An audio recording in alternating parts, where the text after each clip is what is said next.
대해서 배경적으로 살펴보겠습니다. 어거스틴이 많은 책을 썼죠. 삼위일체도 쓰고 신의 도성도 쓰고 그러나 어거스틴의 책 중에서 가장 이제 모든 사람들에게 이렇게 영향을 주고 알려진 것이 바로 고백록이죠. 그래서 이제 이 고백록은 뭐 철학자들, 문학가들, 심리학자들, 뭐 신학자 말할 것도 없죠. 모든 사람들에게 또 믿지 않는 자들에 이르기까지 많은 영향을 이제 준 책입니다. 그래서 어거스틴이 이제 이제 감독이 히퍼의 감독이 된 지 한 2년 후에 쓰게 된 거죠. 그래서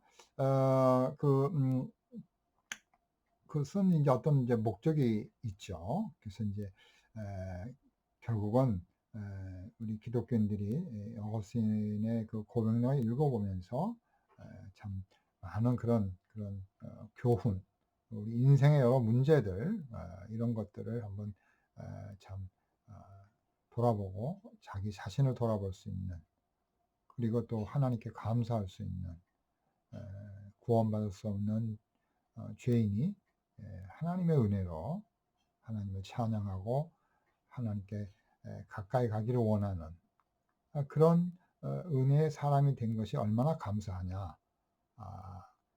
그래서 결국 고백록은 하나님의 은혜에 대해서 감사하는, 자신을 돌아볼 수 있는 그런 아주 명품, 아주 고전입니다.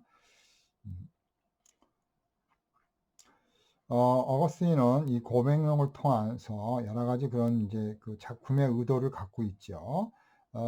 특별히 이제 보통 이런 자서전하고 좀 다르죠.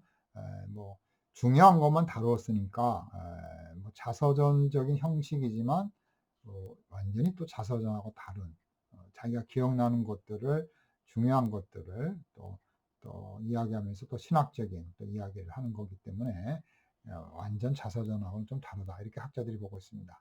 자, 13장으로 되어 있습니다. 13권으로 되어 있는데 9권까지는 1번부터 9권까지는 자기의 삶의 문제를 얘기하는 거죠. 자기가 죄 지은 거, 자기가 또 여러 사람 친구들과 관계, 또 공부한 거, 이런 것들을 이제 쓰고 있어요.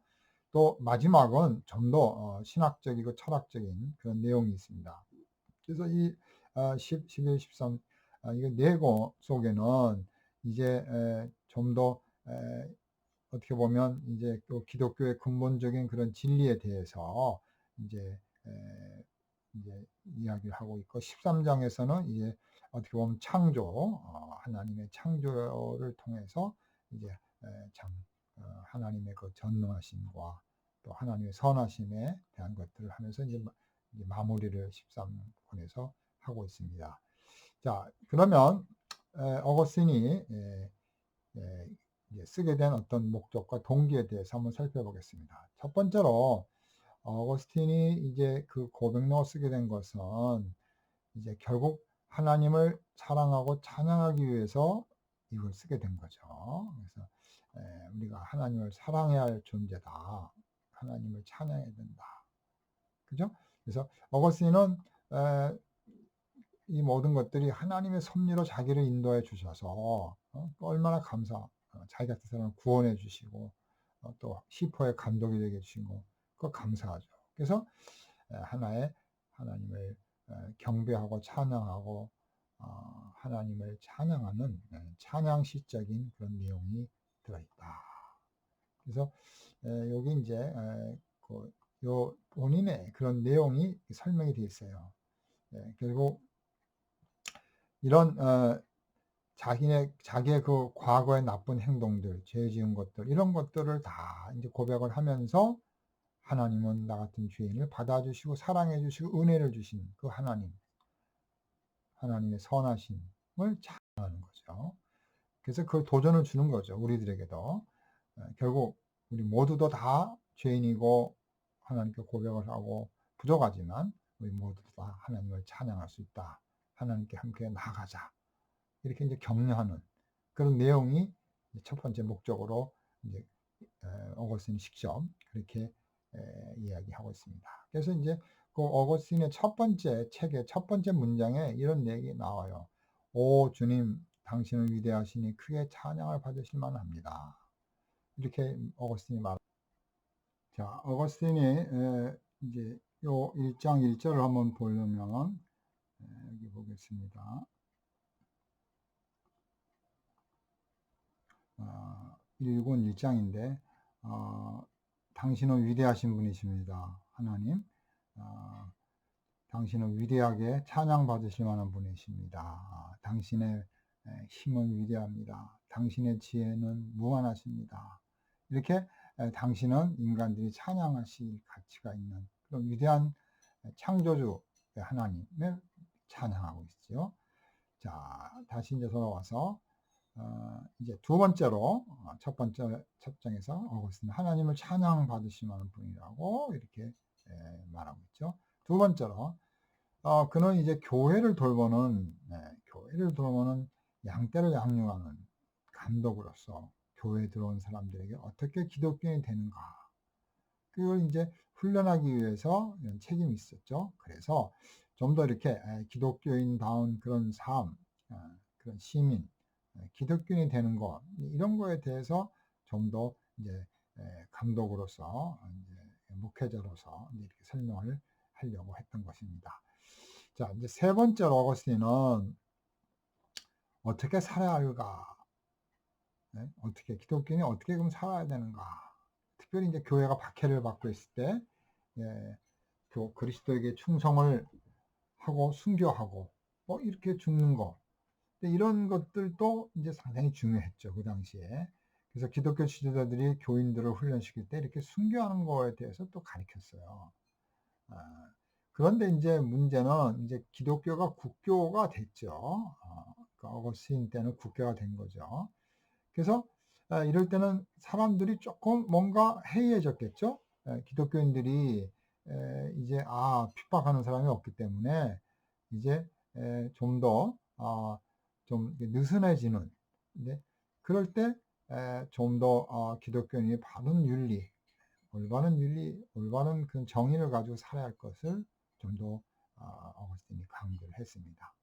그 다음에 이제 네 번째로 이제 교인들에게 신학적으로 좀 더 올바른 정통신학이 뭔가, 신앙 고백적인 이런 것들을 이제 정통신앙적인 것들을 가르치기를 원했어요. 그래서 예를 들면 태초에 하나님이 천지를 창조하시니라, 이런 창조주 하나님에 대해서 이제 강조를 많이 하는 거죠.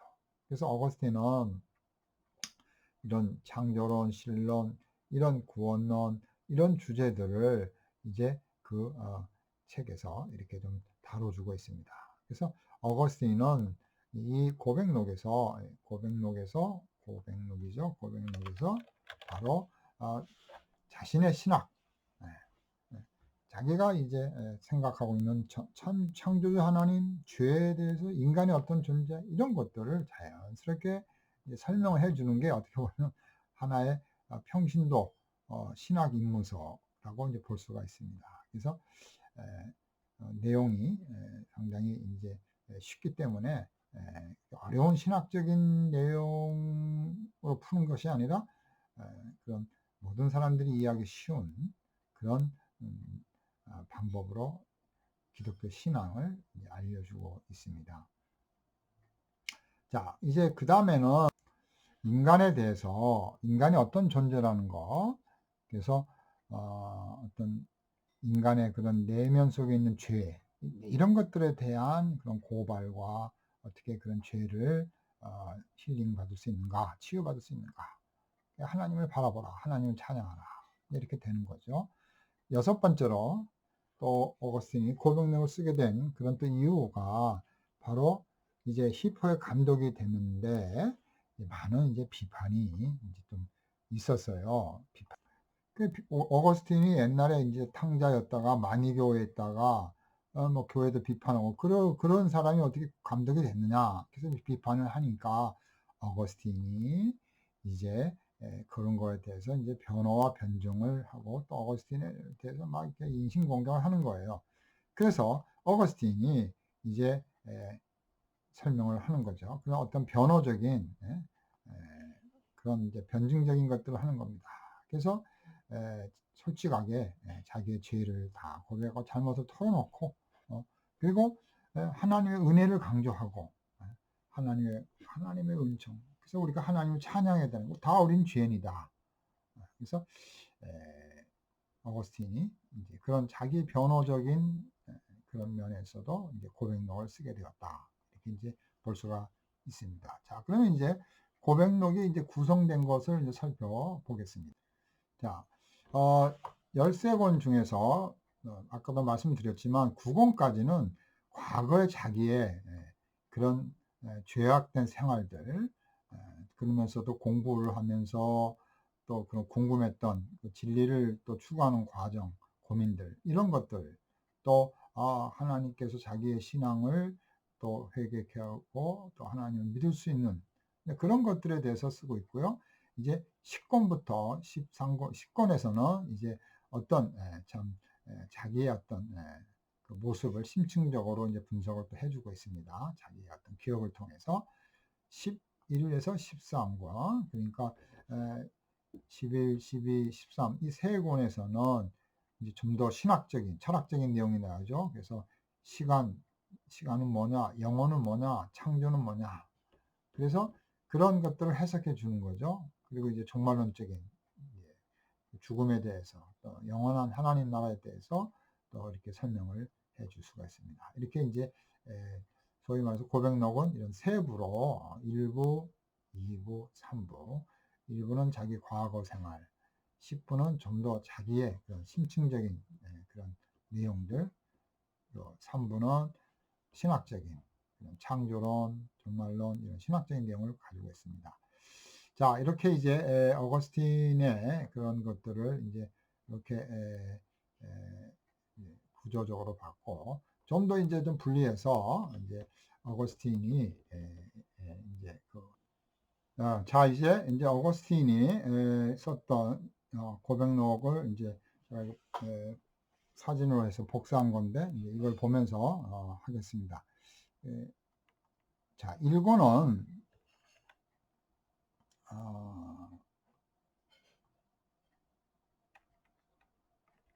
자, 1권 여기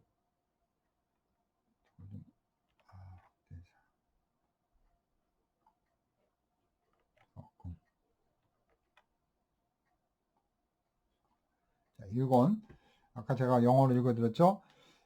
주여 당신은 위대하시고 크게 찬양받으셔야 할 분이십니다. 당신의 능력은 그러니까 great리가 되어 있죠. 위대하시며 그 지혜는 헤아릴 길이 없습니다. 기쁜 마음으로 당신께 찬양을 드리지 않고서는 견딜 수가 없도록 만드신 것은 바로 당신입니다. 당신은 우리를 당신을 위하여 만드셨기 때문에 이게 중요하죠.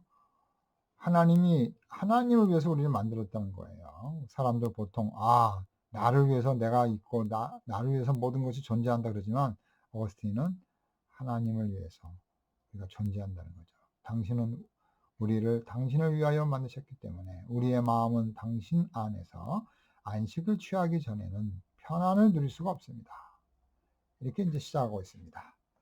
그래서 이게 하나의 하나님을 찬양하는, 하나님의 사랑과 은혜를 찬양하는 주제가 되고 있는 거죠.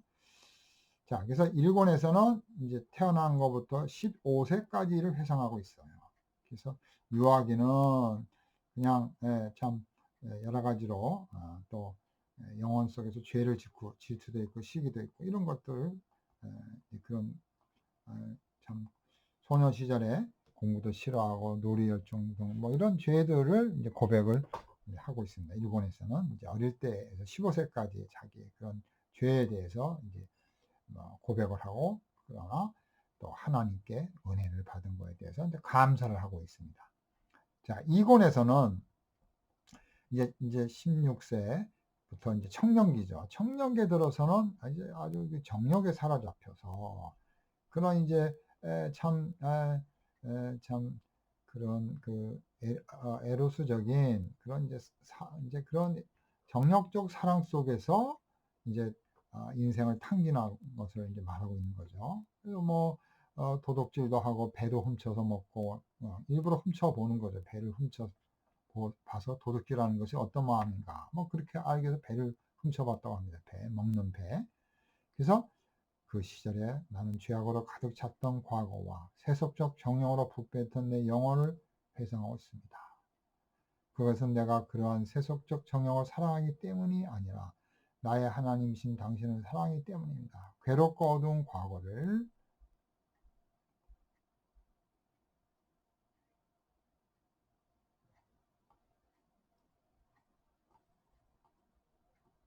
회상하는 것은 오직 당신만을 사랑하기 때문입니다. 당신께 찬양과 감사를 드릴 때 과거의 괴로움은 꿀송이보다 더 감미로운 평안으로 변하는 것을 체험하기 때문입니다. 그러니까 과거의 괴로움은 어떻게 해요? 하나님께 찬양하고 감사함으로써 변화되는 것. 그래서 이러한 죄악과 방종을 범하고도 하나님의 용서와 자비와 은혜를 받을 수 있다는 사실에 대해서 무한히 감사를 드리고 있습니다. 그러니까 그런 죄 속에서도 죄를 졌지만 그러나 하나님의 은혜와 자비의 용서를 받고 그래서 감사할 수밖에 찬양할 수밖에 없다라는 것이죠. 자, 이제 상권에서는 그래서 바로 우리는 죄인이면서 은혜를 필요로 한다. 결국 뭐 펠라기우스라든지 또 그런 이단들에 대해서 어거스틴은 우리는 죄인이고 전적인 부패한 죄인이라는 것, 하나님의 은혜로 솔라 그라치아가 필요하다는 것을 이야기하고 있는 것입니다. 제 3권에서는 이제 수사학 공부하기 위해서 이제 자, 이제 3권에서는 수사학을 공부하기 위해서 카르타고를 갔죠. 그래서 카르타고는 큰 이제 상업도시, 또 항구도시, 로마 사람들이 많이 와가지고 문화와 철학을 발전시켰죠. 그래서 이제 그런 기록을 쓰고 있습니다. 그런데 이제 학업 도중에 아주 또 사랑에 빠져서 또 이제 또 방탕하게 되는 거죠. 그 19살 때는 이제 키케로의 호르덴시우스를 읽는 거죠. 그래서 이제 또 진리에 또 심취되었습니다. 그래서 이 책은 나의 생활과 감정을 바꿔 놓았으며 나로 하여금 주님을 향해 기도드리게 하였습니다. 그 후로 나의 소망과 소원은 바뀌게 되었으며 세상을 향하던 허망한 기대들은 이젠 내게는 무가치한 것이 되었습니다. 내 영혼은 이미 위대하고 영원히 멸하지 않는 지혜를 사모하게 되었고 그렇기 때문에 주님께 돌아오기 시작하였습니다. 그래서 이제 이때 완전히 회심한 건 아니죠. 회심한 건 아니고 이 책을 통해서 좀 더 진리를 향해서 이제 하나님께 돌아가야 되겠구나 이렇게 생각을 한 겁니다. 그래서 이제 성경을 읽어봤습니다. 성경을 읽고 키케로를 읽어서 굉장히 이제 하나님을 찾고 진리를 찾아봐야겠다 이성적으로 생각을 해서 참 문학적이고 수사학적 관점 속에서 성경을 보니까 실망이 많은 거예요. 마음에 안 드는 거예요. 그래서 만이교의 마음이 이제 뺏기게 되는 거예요. 그래서 이제 만이교는 아주 합리적이고 그런 이제 극단적 이혼론으로 체계를 갖고 있죠. 빛과 어둠, 영과 물질, 선과 악의 대립. 얼마나 그럴듯해요. 그러니까 어거스틴이 거기에서 이제 뿅 간 거죠. 그래서 어거스틴이 성경에 빠지지 않고 바로 만이교의 이혼론에 빠지게 되는 거죠. 그러니까 어머님이 이제 상당히 탄식하고 걱정을 하고 아들을 위해서 모니카가 그렇게 이제 기도를 안 할 수가 없게 되는 겁니다. 자, 이제 4권에서부터는 19살부터 28세까지 이제 카르타고에서 이제 9년을 보내면서 교사 생활도 하는 내용이 들어있어요. 그래서 이제 그때는 만이교에 빠졌죠. 올해 9년 빠진 거죠. 그래서 심지어 다른 사람들까지도 이 만이교로 유인을 한 거죠. 또 점성수에도 빠졌어요. 근데 만이교에 유인했던 한 친구가 사망 직전에 갑자기 회심한 거예요. 그리스도로 개종하고 세례를 받게 된 사실을 알고 어거스틴이 충격을 받게 되는 거죠. 만이교에서 신나게 놀고 지내다가 죽을 때는 그리스도로 개종하고 죽었네? 그래서 그러나 친구니까 상당히 또 슬퍼했죠. 그래서 영혼은 10월 안식처를 찾지 못했습니다. 아늑한 숲속을 걸으려도 즐거운 놀이와 노래를 부를 때도 그런 꽃이 있는 정원에 다녀도 그런 기쁨이 없고 그런 풍성한 음식을 먹어도 참 책을 읽어도 시를 읽어도 안식을 갖지 못했습니다. 이렇게 이제 뭔가 마음의 번민과 이제 참된 진리에 대해서 어거스틴이 고민하고 탄식하게 된 거죠. 자, 이제 5권에 와서는 이제 어거스틴이 29살이 돼서 이제 회상을 하는 겁니다. 천문학도 하고 만이교도 보고 뭐 이렇게 많은 지식을 이제 배웠고, 그런데 점점 만이교의 세계관, 이제 빛과 어두움, 그다음에 영과 물질, 이런 극단적 이 세계관 이원론에 의심이 되는 거죠. 그 다음에 이제 아주 제1인자, 만이교 제1인자 파우스트를 만나서 여러 가지 대화를 했는데 그게 의외로 그가 무식했다는 거예요. 뭐 질문했는데 잘 대답도 못하고 만이교에 대해서 실망을 하게 되는 거죠. 아, 이게 만이교가 진리가 아니로구나. 그래서 이제 만이교의 그런 헛된 것들부터 벗어나죠. 그래서 나는 많은 사람들에게 죽음의 올무 노릇해왔던 파우스트의 유혹 속에서 나는 자연스럽게 빠져나오게 된 거죠. 그래서 만이교를 버리고 눈물을 흘리며 말면 어머니의 간절한 소원을 뿌리치고 어, 예, 로마로 가서 수사를 가르치게 된 거죠. 그래서 이제 어머니는 이제 완전 회심을 원했지만 만이교를 완전히 버리지는 않았어요. 빠져는 나왔지만. 그래서 이제 어머니와 함께 있지 않고 이제 또 그래도 밥을 먹어야 되니까 밥벌이를 하려고 로마에 가서 수사를 가르치러 갔어요. 근데 로마 학생들이 뭐냐면 아주 교활해요. 이렇게 선생이 가르치는 건 다 빼먹고 선생을 이제 쫓아내는 겁니다. 그래서 프랑스는 학생들이 교수가 가르치면 따라오고 교수는 이제 테니어를 받고 오랫동안 강의를 할 수가 있는데 교수 중심인데, 이게 로마에 있는 학생들은 자기들이 선생을 정했다가 선생을 다시 이렇게 바꿀 수가 있어요. 그래서 에휴, 로마에 싫다. 밀라노로 가게 된 겁니다. 자, 이게 바로 하나님의 은혜죠. 거기에 암브로시우스가 있었습니다. 그래서 이제 암브로시우스의 설교를 듣고 드디어 만이교의 오류, 왜? 그런 것들을 깨닫게 되는 거죠. 그래서 그런 이제 기독교의 진리에 대해서 이제 오해를 이제 깨닫게 되는 겁니다. 파우스트는 만이교의 속임수에서 자신을 상실한 사람이었지만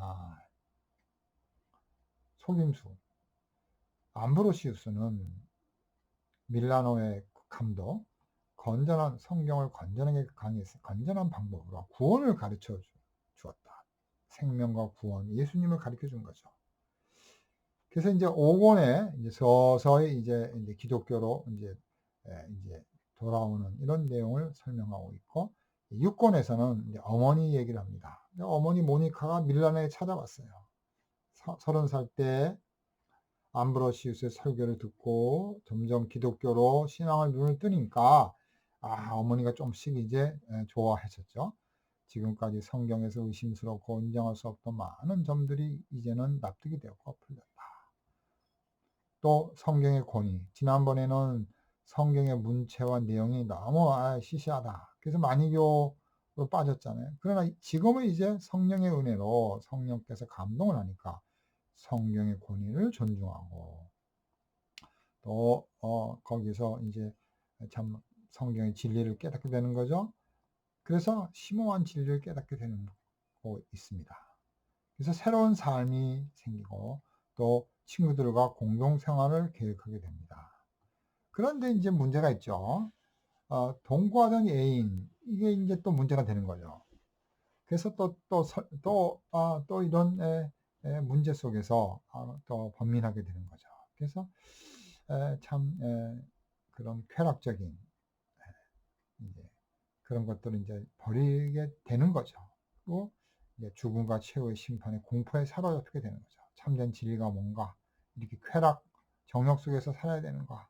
그래서 이제 눈물 흘리며 마음에 이제 하나님은 나를 변화시켜 주옵소서라는 그런 심정 속에 있게 되는 거죠. 제 7권은 31살 때입니다. 서서히 미혹에서 만이교 또 정욕에서 벗어나고 있지만 아직은 회심을 하지 않고 있죠. 그래서 하나님을 그런 약간 좀 만이교적인 그런 물체와 같은 이렇게 이해를 한 거죠. 또 자유의지가 죄인 것을 깨닫고 또 만이교회 이런 것들 이런 것들에 대해서 이제 고민을 하게 된 거죠. 악의 기원 또 신플라톤주의의 영향 속에서 좀 더 신앙적인 또 지적인 그런 것들을 또 이제 이해하게 되는 거죠. 그러나 이제 예수님의 성육신, 왜 어떻게 하나님이 인간이 되었는가? 그걸 이제 이해를 못하게 된 거죠. 그러나 바울 서신을 읽고 우리 주 예수 그리스도로 말미암아 당신의 은혜, 왜 누가 인간을 이 사망의 몸에서 구해낼 수 있겠습니까? 당신께서 아들을 낳으셨으며 그와 함께 태초의 천지를 창조하셨습니다. 아버지와 아들과 성령이 태초의 천지를 창조하신 것을 이제 고백하게 된 겁니다. 자, 이제 8권에서는 이제 32살 때 이제 기독교 신자로서 살아갈 결심을 이제 굳히기 위해서 심플리키누스 주교를 찾아가요. 그래서 이 심플리키누스가 빅토리우스가 개종한 이야기를 해주는 거예요. 그래서 하나님의 종이 이제 자기도 돼야겠다. 이렇게 이제 어거스틴이 마음을 먹었어요. 그러나 뭐예요? 예습관이 자기의 새로운 결심을 자꾸 유혹하고 누르는 거예요. 그런데 어느 날 고향 사람, 고향 사람, 아프리카 그 타가스타 고향 사람인 펀티티우스로부터 또 수도원 창설장인 안토니우스에 관한 이야기와 또 안토니우스의 전기를 읽고 기독교를 개종한 두 사람의 관리 이야기를 듣게 돼요. 그래서 감동을 받게 되는 거죠. 이 안토니우스가 변화된 거, 또 그런 또 두 관리 이야기를 듣고 눈물을 흘리고 많이 자기를 이제 돌아보게 되는 거죠. 그래서 이제 내 마음에 갈등이 일어나고 이렇게 살아서는 안 되겠다 생각하고 있었습니다. 어리석고 어리석으면 헛되고 헛되면 아무런 가치도 없고 허무하기 짝이 없는 나의 낡은 옛 시절에 아가씨들이 나를 붙잡고 놓아주지 아니했습니다. 내 옷을 벗기고 부드러운 침상에 누이고 내게 달콤한 음성을 속삭였습니다. 당신이 우리를 버리고 갈 수 있나요? 당신 없이 우리가 어떻게 외롭게 지낼 것인지 당신은 모르시나요? 정든 우리를 버리고 어떻게 떠날 수 있나요? 그들은 과거의 나의 모습을 하나씩 둘씩 들춰냈습니다. 그러니까 과거에 이렇게 참 세상과 죄와 유혹을 비유적으로 아가씨들이 어거스틴을 유혹하고 꽉 붙잡고 있는 그런 모습을 이렇게 보여주고 있는 겁니다. 더럽고 추잡한 것을 당신의 종의 영혼로부터 제거하여 주옵소서. 이런 말을 합니다. 나는 진실로 그 죄악 때문에 괴로움과 고통 중에서 부르짖었습니다. 오 주님, 언제까지나 내일 할 것입니까? 왜 지금은 안 됩니까? 왜 나의 더러운 생활을 이 순간에 깨끗이 끝내지 못합니까? 그처럼 말하며 애통하는 마음으로 참회하고 나는 울었습니다. 그때 갑자기 이웃집에서 한 음성이 내 귀에 들려왔습니다. 소년의 음성인 소녀의 음성인지 구분할 수가 없었지만 계속해서 반복적인 노래가 톨라에게 집어듣고 읽어라 집어듣고 톨라에게 그 순간 나의 얼굴은 변했고 나는 그 노래가 흔히 어린아이들이 부르는 노래인가를 조심스럽게 생각해 보았습니다. 그러나 그 노래는 결코 내가 들어본 적이 없는 그러한 노래였습니다. 나는 흐르는 눈물을 억제하고 땅바닥에 일어섰습니다. 그 음성은 분명히 내게 명하시는 하나님의 음성이었습니다. 나는 속히 집으로 가서 성경을 펴들고 제일 처음에 눈에 띄는 곳을 읽으라 하나님의 명령으로 해석을 했습니다. 나는 이전에 안토니우스가 우연히 펼친 복음서의 한 구절 가서 내 있는 것을 다 팔아 가난한 사람에게 나누어 주라 그리하면 하늘의 보화가 내게 있으리라 마태복음 19장 21절 그 말씀을 자신을 위하여 하나님의 말씀으로 받아들였고 따라서 즉시 하나님의 글을 향하여 회심했다는 안토니우스의 그 전기 이야기를 들은 것이 생각이 났어요. 그래서 어거스틴도 급히 그 알리피우스가 앉았던 장소로 돌아가서 거기에 둔 사도 바울의 서신서를 펴고 제일 먼저 내 눈길이 닿는 부분을 읽었습니다. 낮에와 같이 단정히 행하고 방탕하고 술 취하지 말며 음란과 호색하지 말며 쟁투와 시기하지 말고 오직 주 예수 그리스도로 옷 입고 정욕을 위하여 육신을 도모하지 말라. 어거스틴이 완전히 그냥 이 말씀에 그냥 두들겨 맞는 거죠. 나는 더 읽지 않았습니다. 더 읽을 필요가 없었습니다. 이 말씀은 광명한 확신의 빛으로 내 마음을 비추어 내 속에 있는 모든 의심의 어두움을 물리쳐 주셨습니다. 바로 이것이 어거스틴의 회심의 순간이었습니다. 그러니까 이 짧은 귀절, 바로 톨라레게 그리고 로마서 13장 13절 14절 낮에와 같이 단정히 행하고 방탕과 술 취하지 말며 음란과 호색하지 말고 쟁투와 시기하지 말고 오직 주 예수 그리스도로 옷 입고 정욕을 위하여 육신의 일을 도모하지 않라. 어쩌면 이렇게 어거스틴의 과거의 생활을 하나님의 말씀하시고 예수 그리스도로 새 사람 이제 하나님의 일을 하라 라는 명령으로 어거스틴은 성경을 폈는데 바로 그 말씀이 나오니까 어거스틴은 여기서 완전히 새로워지는 사람이 될 수밖에 없게 되는 겁니다. 그래서 어거스틴은 이제 감격의 순간을 맞이하고 모든 회의와 어둠은 사라지고 마음이 고요해지고 깨끗해지고 맑아졌습니다. 그래서 어머니 모니카는 이 사실을 알고 한없는 기쁨과 승리감에 도취했습니다. 자, 이제 국어는 이제 자 세례받는 것, 또 어머니의 죽음에 대해서 설명하고 있습니다.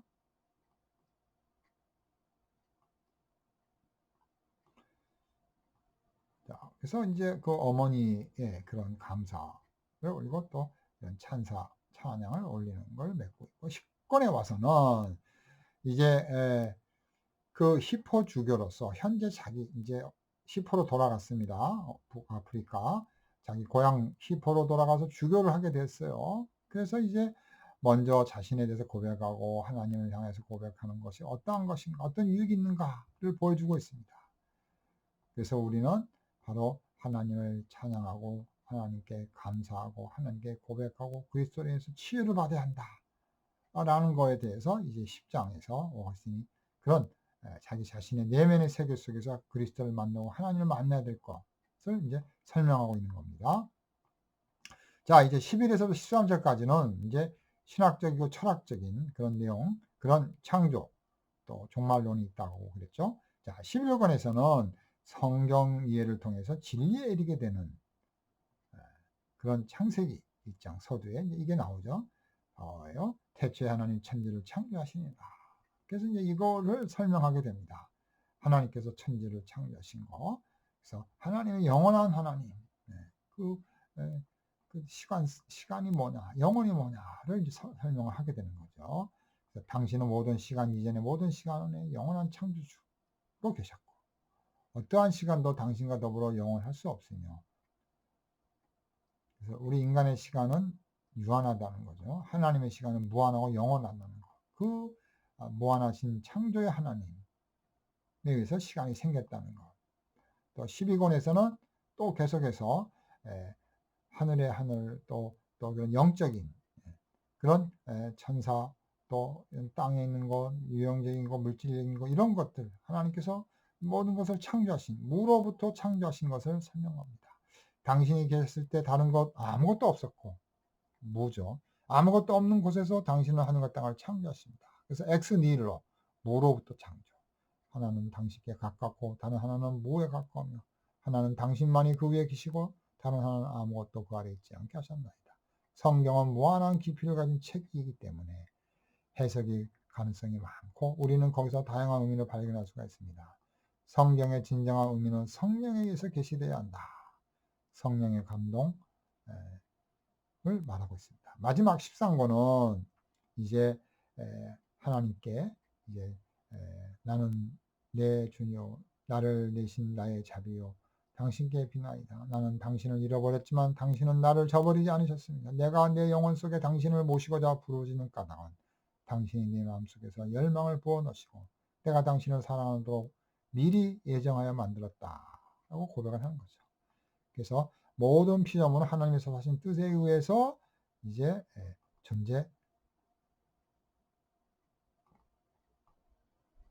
존재한다. 그렇게 이제 설명을 하고 있습니다. 그 다음에 이제 또 하나님의 형상대로 인간이 창조되는 것, 주 하나님 이제 우리에게 모든 것을 주셨으니 평화도 주시고 휴식과 평화와 안식을 주옵소서. 자, 이렇게 어거스틴의 고백록에 대해서 말씀을 드렸습니다. 좀 더 시간이 되면 제가 좀 더 신학적인 그런 내용을 설명할 텐데 워낙 뭐 많은 내용이기 때문에 제가 이렇게 그 책의 내용을 가지고 중심적으로 설명을 했습니다.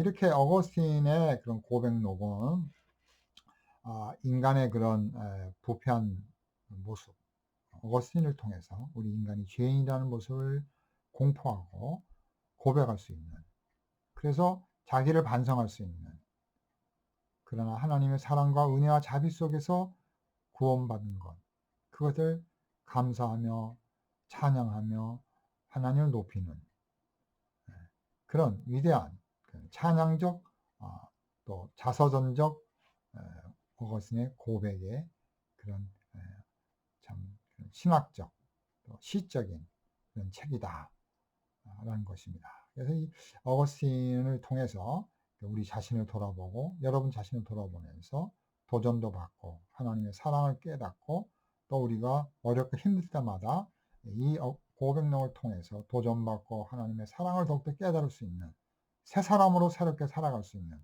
그런 동기를 바로 이 고백록이 준다라는 것입니다. 그래서 고전 중의 고전이라는 이 어거스틴의 고백록을 통해서 우리들이 우리 모든 인류가 큰 위로와 도전을 받은 그런 문학적 기독교의 참 서사적이면서도 참 고전이라는 그런 명작품이라는 것을 우리가 이렇게 또 살펴볼 수가 있습니다. 자, 오늘 강의 이제 어거스틴이 누구인가, 어거스틴의 고백록에 대해서 이렇게 한번 살펴보았습니다. 수고하셨습니다.